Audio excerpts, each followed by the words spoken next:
Doctor Narayana group of institutions and iCreate degree college 100% placement మీ భవిష్యత్తుకి మాది భరోసా. నా చుట్టూ ఉండే సొసైటీ నన్ను అబ్జర్వ్ చేసేలాగా చెప్పింది.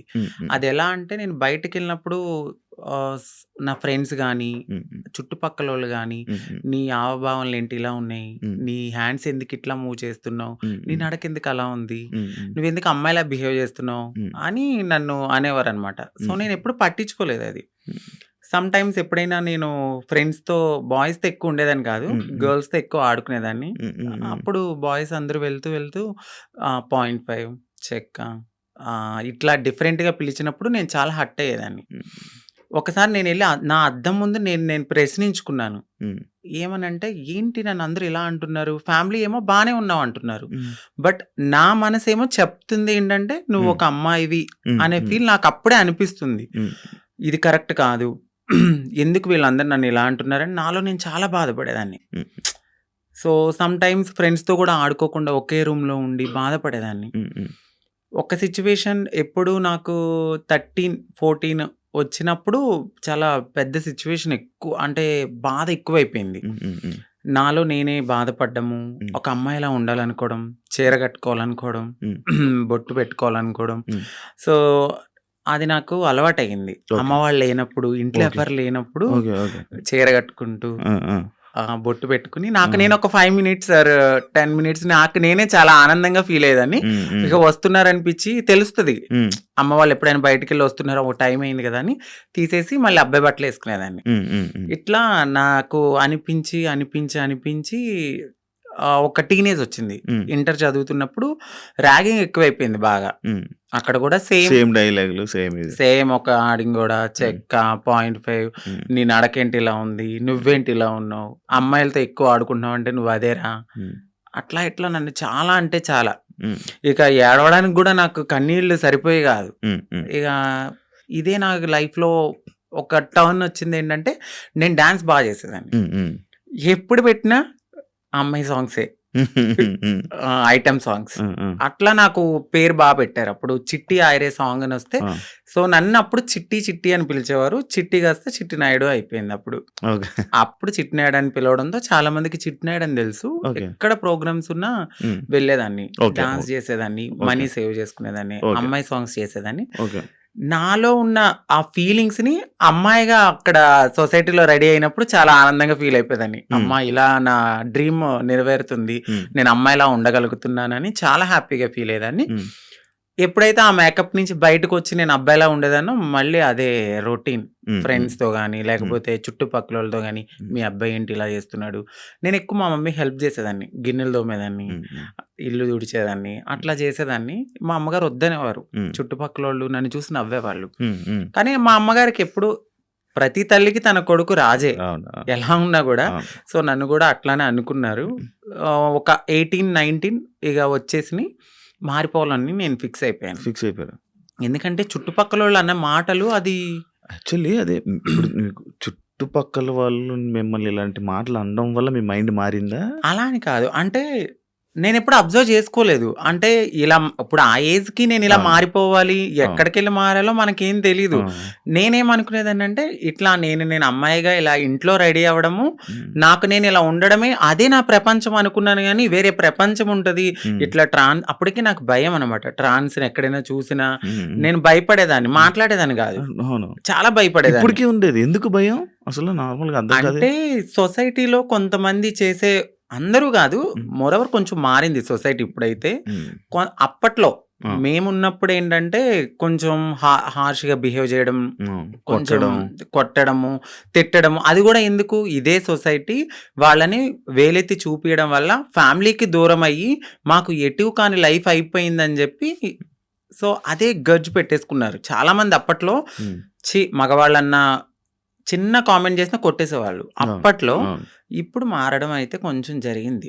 నేనున్నప్పుడు కొంచెం భయపడ్డాను, భయపడి ఎవరికి చెప్పేదాన్ని కాదు, ఇంట్లో రెడీ అయ్యేదాన్ని. కానీ మా అమ్మాలకి తెలియదు, కానీ చుట్టుపక్కల వాళ్ళందరికీ తెలుసు నేను ఇలా. మేము రియాక్షన్ ఏంటి మరి? స్టార్టింగ్ ఇలా అయిపోతాను, ఇలా మారుతాను అంటే చెప్పారా? చెప్పేసారా? నేనైతే ఫస్ట్ ఏం చెప్పలేదండి. సో నేను ఇంటర్ అయిపోయింది. డిగ్రీ వరకు బానే ఉన్నా. అంటే అక్క వాళ్ళున్నారు. ఇద్దరు అక్కలు. హ్మ్. సో, మాది కొంచెం గ్రామం లాంటిది. ఏమన్నా చెప్తే ఏమైతది? మా అక్క వాళ్ళకి మ్యారేజ్ కాదేమో అని హ్మ్. నాలో నేను కొంచెం బాధపడుతూ ఇట్లా ఆనందంగా షోస్‌కి గాని, దేనికన్నా ఎళ్లి నా హ్యాపీనెస్ పంచుకునేదాన్ని. హ్మ్. వాళ్ళేమనుకున్నారంటే, ఓకే. అక్కడ అలా చేశాను గదా! ఇలాగ అని తెలీదు. ఇలా నడిపించుకుంటూ ముందుకెళ్తున్న తరుణంలో వాళ్ళు బాధపడ్డారు. హ్మ్. హ్మ్. ఎందుకు అబ్బాయిలా చేయొచ్చు కదా! అని. హ్మ్. హ్మ్. ఒకానొక సిట్యుయేషన్ మా పెద్దక్కకి మ్యారేజ్ అయిన తర్వాత నేను ఓపెన్ అయ్యాను. ఓకే. చెప్పడం జరిగింది. నేనిలాగా నాకు అమ్మాయి ఫీలింగ్స్ ఉన్నాయి. నేను మారాలనుకున్నప్పుడు సో, మా మమ్మీ చాలా బాధపడ్డారు. హ్మ్. ఎందుకు ఇలాగా అని. ఏదో నేను పాపం చేసుకున్నాననుకుంటా. అందుకే ఇలా పుట్టావు అనంగానే నాకు చాలా బాధ అనిపించింది. హ్మ్. అంటే ఇలా పుట్టడం బాధ ఎందుకు? ఇట్లా గూడా ఒక హ్యాపీనెస్ నాకు నేను నచ్చినట్టు హ్మ్. బ్రతకడం అని నేను అనుకున్నాను. హ్మ్. కానీ ఒకవేళ అబ్బాయిలాగా ఉండలేమా? ఉండలేమండి. ఉండలేరా? కష్టమా? చాలా. అవునా? చాలా. నాకు నేనే చాలా క్వెషన్స్ ఏసుకున్నాను. ఇలా ఉండొచ్చా అని. కానీ కొంతమంది నార్మల్‌గా వాళ్ళకి ఆ ఫీలింగ్స్ ఉన్నా గూడా అబ్బాయిలాగా ఉండిపోయి పెళ్లి చేసుకుంటున్నారు కదా! కొంతమంది ఇప్పుడు ఇండస్ట్రీలో గాని, బయట గాని కొంచెం పలుకుబడి ఉన్నవాళ్ళు పేరెంట్స్ నేను చచ్చిపోతా, సూసైడ్ చేసుకుంటా అన్నవాళ్ళు మేబీ అట్లా ఉన్నారేమో నాకైతే తెలీదు. హ్మ్. మోరోవర్ 99.9% హ్మ్. ఒక్కసారి మాకు ఈ ఫీలింగ్స్ ఉన్నాయి అంటే డెఫినైట్‌లీ మారతారు. హ్మ్. ఖచ్చితంగా మారతారు. హ్మ్. అది హ్మ్. నేనే ఎగ్జాంపుల్ తీసుకోవచ్చు. చాలా మందిని మీరు ఎగ్జాంపుల్‌కి తీసుకోవచ్చు. హ్మ్. ఒకానొక సిట్యుయేషన్‌లో ఇంకా హద్దులు మీరిపోతాయి మాకు. హ్మ్. ఇక ఈ సొసైటీ ఏమొద్దు, ఫ్యామిలీ ఒద్దు, ఏమొద్దు. నన్ను నేను మార్చుకోవాలి అనుకున్నప్పుడు ఇళ్లల్లోంచి బయటకి కూడా వచ్చేసిన సిట్యుయేషన్స్ ఉంటాయి. ఓహ్! ఖచ్చితంగా ఉండలేమండి. ఓకే. కష్టం. అసలు చాలా. హైదరాబాద్ ఎప్పుడొచ్చారు? హైదరాబాద్ వచ్చి 2018 ఓకే. ఎందుకు రావాల్సొచ్చింది? నార్మల్‌గా అప్పుడు డిగ్రీ అయిపోయింది. హ్మ్. డిగ్రీ అయిపోయిన తర్వాత నేను అనుకున్నదేంటంటే కొంచెం గ్యాప్ వచ్చింది. హ్మ్. ఎగ్జామ్స్ అన్నీ హ్మ్. అయిపోయినియి. హ్మ్. హ్మ్. సో, కొంచెం ఫైనాన్షియల్‌గా మమ్మీకి సపోర్ట్ చేద్దామని అక్కడ మా బావగారు ఉంటే ఆయన తెలిసిన కంపెనీలో హ్మ్. హ్మ్. నార్మల్‌గా కంప్యూటర్ దగ్గర హ్మ్. Job course. అని వచ్చా. హ్మ్. ఓకే. వచ్చాను. బట్ ఇక్కడున్న ప్రపంచానికి సం రెక్కలొచ్చేసినియి నాకు. ఇక ఏ వెళ్ళాలి అనిపించలేదు. ఏ ఒక 2 మంత్స్ చేశానిక్కడ. ఓకే. దాని తర్వాత నాకు ఎంబీఏ హ్మ్. సిఆర్ రెడ్డి కాలేజీలో సీటొచ్చింది. అబ్బా! సేమ్ హ్మ్. ఏలూరు. ఆ! హ్మ్. హ్మ్. సిఆర్ రెడ్డి కాలేజీలో సీటొచ్చింది. హ్మ్. మళ్ళీ వెళ్ళిపోయాను. హ్మ్. హ్మ్. ఇంకా 2 ఓకే. ఇయర్స్ అక్కడ చదువుకున్నాను. ఓకే. ఎక్కడ మీది నేటివ్? మాదొచ్చి Bhimadolu. Bhimadolu. West Godavari west district Godavari. Eluru, Bhimadolu. Bhimadolu. అచ్చా! అచ్చా! ఇప్పుడు ఎంత వరకు చదువుకున్నావు? ఎంబీఏ అయిపోయిందండి. ఎంబీఏ ఆ! అయిపోయింది. జాబ్స్ ఏం ట్రై చేయలేదా? జాబ్ చేశాను నేను. కానీ చేశాను. ఒక 1 ½ ఇయర్ దాకా నేను హ్మ్. చేశాను. హ్మ్. అది గూడా ఎందుకు అంటే హ్మ్. సెకండ్ సిస్టర్ ఉన్నారు. హ్మ్. నా వల్ల నా ఫ్యామిలీ అప్‌సెట్ కాకూడదు. హ్మ్. సో, నా వల్ల మా అక్క వాళ్ళ హ్మ్. భవిష్యత్తనేది హ్మ్. నేనిలా మారిపోతే హ్మ్. వాళ్ళకి ఖచ్చితంగా మంచి సంబంధాలు హ్మ్. రావు. హ్మ్. హ్మ్. పలానా వాళ్ళ హ్మ్. అబ్బాయి ఇలా మారిపోయాడు. హ్మ్. వద్దొద్దు అని హ్మ్. ఎళ్ళిపోతాయని హ్మ్. కేవలం మా చిన్నక్క గురించి నేను ఇప్పటి వరకు అప్పటి వరకు ఆగాను. హ్మ్. ఆగి ఎప్పుడైతే మా అక్కకి మ్యారేజ్ అయింది. సో, కన్సీవ్ అని తెలియంగానే హ్మ్. సో, వెళ్ళాను. పాప పుట్టింది. హ్మ్. 3 మంత్స్ బేబీని చూసి హ్మ్. ఫ్యామిలీ అందరిని హగ్ చేసుకున్నాను. బట్ చెప్పలేదు. హ్మ్. నేను ఇలా కమ్యూనిటీలో జాయిన్ అయిపోతున్నానని చెప్పలా. హ్మ్. అదే లాస్ట్ మొమెంట్ అనమాట. ఫ్యామిలీని కలిసాను. ఇంకా కమ్యూనిటీకొచ్చేసాను. ఓకే. మీకంటూ ఒక కమ్యూనిటీ మీరందరూ ఆ! గ్రూపా? ఎంతమంది ఉంటారు? అంటే ఈ హైదరాబాద్‌లో చాలా గ్రూప్స్ వర్గాలుంటాయి. ఉన్నాయి. చాలా గ్రూప్స్ ఉంటాయి. సో, నేనొక వర్గం ఇప్పుడు ఆర్తి గారని మా అత్తయ్య హ్మ్. ఎల్బీ నగర్‌లో ఉంటారు. సో, హ్మ్. ఆవిడ వర్గంలో అయితే ఉన్నానప్పుడు. హ్మ్. ఎవ్వరైనా సరే మారాలి అనుకున్నప్పుడు మాకు మేముగా మారలేం. ఆహా! సో, ఫైనాన్షియల్‌గా స్టేటస్ ఉండదు. ఇన్‌కమ్ ఉండదు. హ్మ్. ఏమీ ఉండదు. అంటే హ్మ్. ఒక బిలో మధ్య తరగతి నుంచి వచ్చిన వాళ్ళకి అమౌంట్ ఉండదు. హ్మ్. ఇప్పుడు అదే కొంచెం ఫ్యామిలీ రిచ్ అయ్యుండుంటే వాళ్ళు యాక్సెప్ట్ చేస్తే మేబీ వాళ్ళకంటూ ఏదైనా హ్మ్. ఉండొచ్చు. హ్మ్. హ్మ్. మాకంటూ కన్ఫర్మ్‌గా కమ్యూనిటీలో ఉంటేనే హ్మ్. సో, మేమైతే ముందుకి గో ఆన్ అవ్వగలం. అచ్చా! వాళ్ళు చేయిస్తుంటారా? అంటే వాళ్ళ దగ్గరికి వచ్చిన తర్వాత ఒక సిట్యుయేషన్ అనేది ఉంటదండి. అంటే డైలీ మేము వెళ్ళాలి, బెగ్ చేయాలి, ఒక హ్మ్. రూపాయి తీసుకోవాలి. హ్మ్. అది మాకు సేవ్ చేసుకోవాలి. ఓహ్! దాని తర్వాత ఒక 1 ½ ఇయర్ ఈ సొసైటీని మేము యాక్సెప్ట్ చేసుకోవాలి మనసులో. అంటే చిన్నప్పటి నుంచి ఎట్లనో ఇలా అని తెలుసు. హ్మ్. బట్ పూర్తిగా ఇక్కడికొచ్చిన తర్వాత భిక్షాటనకి వెళ్ళినప్పుడు, "ఏ పో అవతలకి మీకెందుకివ్వాలసల? ఎందుకివ్వాలి?" అని అడుగుతూ ఉన్నప్పుడు ఇవన్నీ మేము తీసుకోవాలి. గుడ్ ఉంటది, బ్యాడ్ ఉంటది, హ్యాపీనెస్ ఉంటది, అన్నీ ఉంటాయి. వీటన్నిటిని యాక్సెప్ట్ చేసుకోవాలి. ఫస్ట్ మీరు ఇక్కడి దాకా వచ్చారు. బట్ మేము సర్జరీ చేయించాలి, మీరు మారి కమ్యూనిటీలో ఉండాలి అంటే మీరు ఇవన్నిటిని యాక్సెప్ట్ చేసుకోవాలి. ఓకే. ఓకే. ప్రపంచం అంటే ఈ సొసైటీలో సొసైటీలో బయట తిరగడం అంతా వాళ్ళ మాటలు, వాళ్ళ ఇది మొత్తం అంటే అంతా వీళ్ళు చెప్తారు మాకు ఫస్టే, హ్మ్. వద్దు మేమే చాలా బాధపడుతున్నాం, వెళ్ళిపోండమ్మా అంటారు. బట్ మీలాగానే మేము వచ్చాం కదా, సో మేము ఏదైనా బేర్ చేస్తామని ముందుకెళ్ళిపోతాం అంతే. వాళ్ళైతే చెప్పడం అయితే చెప్తారు. ఖచ్చితంగా చెప్తారు. ఓకే. ఓకే. సైకలాజిస్ట్ వాళ్ళు ఉంటారు కదా, వాళ్ళ దగ్గరికి వెళ్ళి కలవాలి. వాళ్ళంతా ఓకే అన్నాకనే సర్జరీ కూడా అవుతుంది. అంటే ఇప్పుడు సిగ్నల్స్ దగ్గర గాని బయట ఇప్పుడు వాళ్ళు చేసేవాళ్ళు మారేవాళ్ళు కాదు. మారాలనుకునేవాళ్ళు.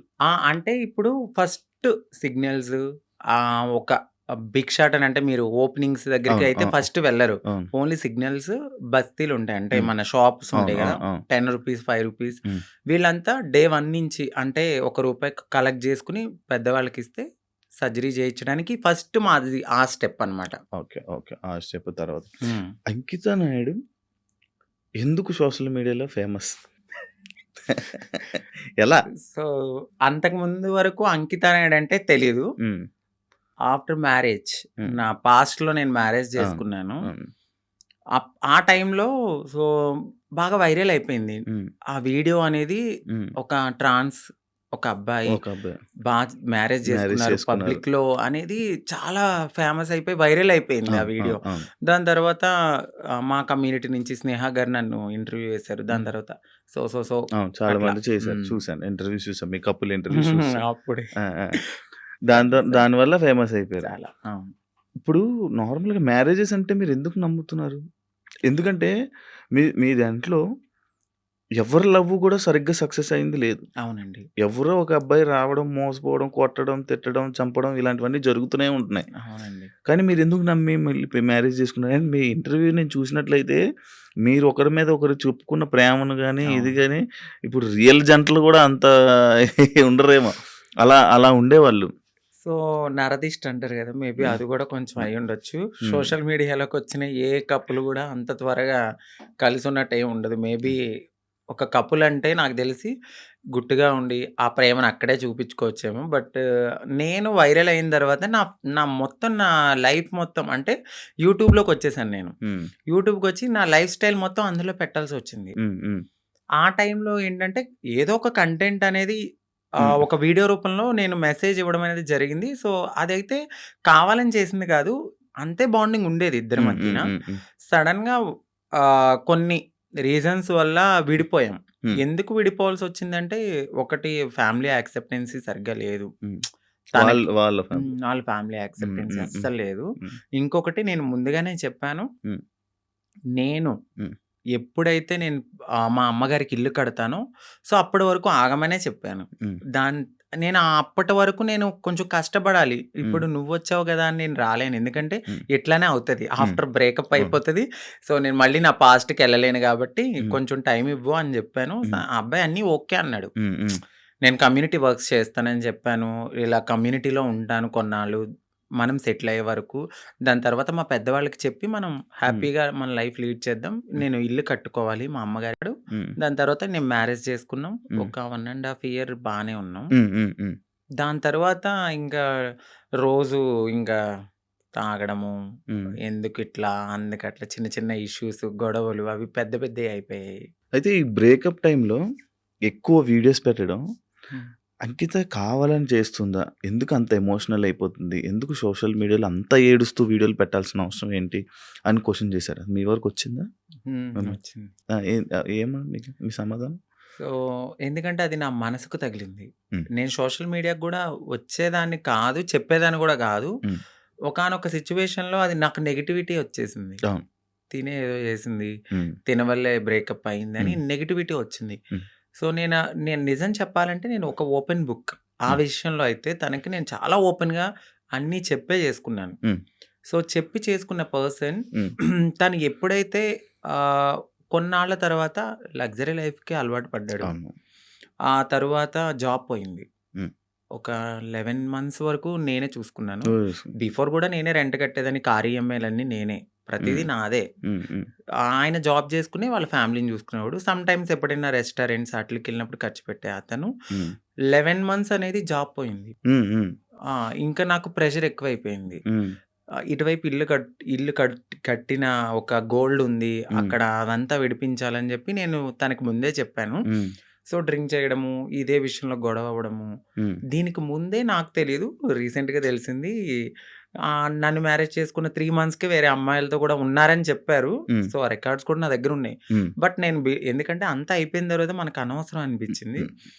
ఇవన్నిటిని ఒక పక్కన పెడితే నాకు ఒకానొక సిచ్యువేషన్లో తను రెడ్ హ్యాండెడ్గా, అంటే మా కమ్యూనిటీ వాళ్ళు ఎవరైతే ఉన్నారో వాళ్ళలో నా కోడల్ని నేను ఇలా వస్తున్నాను అని చెప్పడము, నేను తన్ని చేజ్ చేయడము, పట్టుకున్నాను, సో పరిగెత్తేశాడు.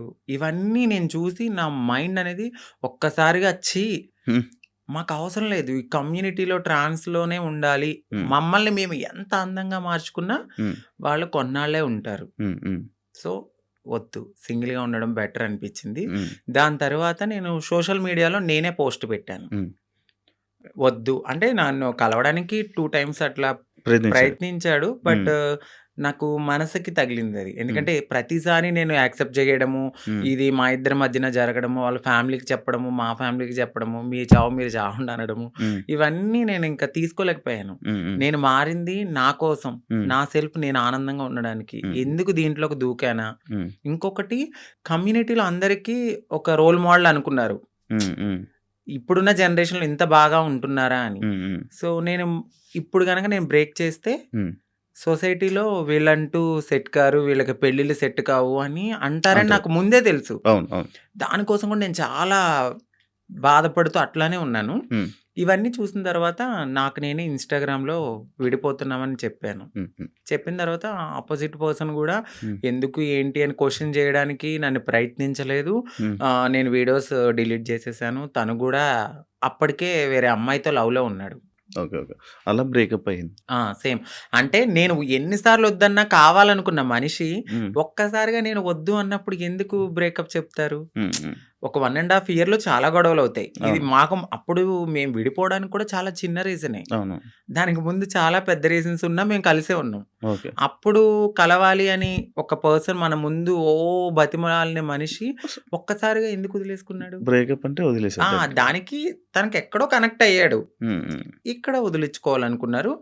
తను కూడా ఏం చేశారంటే అక్కడ అమ్మాయిని కనెక్ట్ అవ్వడానికి కమ్యూనిటీలో ఎవరితోనో రిలేషన్ కి పరిగెత్తినట్టుగా నన్ను నమ్మించాడు. సో అక్కడ నా మనసు బ్రేక్ అయిపోయింది. తర్వాత తెలిసింది ఇలా జరిగాయి కాదు. అప్పుడు మరి ఫేస్ మీద దెబ్బలు కొట్టడం అవన్నీ ఏవో ఉండే కదా, దెబ్బలు ఉండే ఫేస్ మీద, ఏవో దెబ్బలతో ఒక వీడియోస్ ఉండే, అవేంటి అవి ఆయన కొట్టినవా లేకపోతే ఏం జరిగింది? అది ఇక్కడ దెబ్బలు తగిలింది అంత ఫేస్ సంథింగ్ ఆయన అయితే కొట్టలేదండి. సో అది అబద్ధము. ఇక్కడ దెబ్బ తగిలింది అనడానికి నేను అప్పుడు ప్రతిసారి మన ఐబ్రోస్ చేయించుకోవడానికి స్క్రబ్బింగ్కి వెళ్ళేదాన్ని. ఆ టైంలో నాకు అది రిఫ్లెక్ట్ అయింది అంతే. ఈ ఫేస్ ఇంత అందులో ఏడ్చి ఫుడ్ లేదు కానీ అది కొట్టేశారేమో, ఇబ్బంది పెట్టేశారేమో, ఇదైపోయిందేమో అని అనుకుండే. ఆయన ఏం కొట్టలేదు. మీకు అదే ఫస్ట్ లవ్? అంటే అదే ఫస్ట్ లవ్ అనుకోవచ్చు. అదే ఫస్ట్ లవ్. అంటే బిఫోర్ ఒక లవ్ ఉండేది, అది అక్కడ దాకా రాలేదు. అంటే ఇంకా ఇది లవ్ కామన్ అనిపించింది ఇంకా, కానీ పెళ్లి వరకు రావడం అనేది ఇదే ఫస్ట్ పెళ్లి. ఇప్పుడు ఇద్దరు అభిప్రాయాలు కలుస్తాయి, కలిసిన తర్వాత మాట్లాడుకున్న తర్వాత కొన్ని రోజులు ట్రావెల్ అయ్యాక ఓకే నీవు నాకు సెట్ అవ్వలేదు వదిలేసుకుందాం అనుకునేది ఒకలా ఉంటది. ఇటు పబ్లిక్ వచ్చేసి మనము కామన్ అయిపోతాం, వాళ్ళకి రోజు కనబడతాం. ఒక్కసారిగా పర్సన్ పక్కన లేకపోయేసరికి ఎందుకు అని వాళ్ళు క్వశ్చన్ చేయడం అనేది రైటే ఉంటది. సో ఇక్కడ దాకా ఆ పర్సన్ అయితే ఉన్నారు అంతే.